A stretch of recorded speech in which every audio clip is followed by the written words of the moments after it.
Hello friend, গত বছর শীতকালে লাগানো এই বেগুন গাছগুলো থেকে তেমন আর বেগুন দিচ্ছিল না। তবে বৃষ্টি পাওয়ার পর আবার সুন্দর ডাল ছেড়ে সেই ডালগুলোতে আবার বেগুন ধরেছে। তবে বেগুনগুলোর সাইজ খুব একটা বড় না, আর কিছু শাক ছিল সেগুলোই তুলে নিলাম।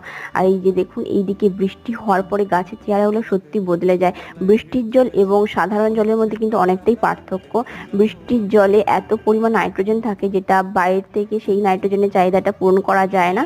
তো এইদিকে দেখুন, সব দেশি ভ্যারাইটির নয়নতারাগুলো প্রতিটা টবের মধ্যে পড়ে হয়ে গেছে বৃষ্টির জল পাওয়ার পরে।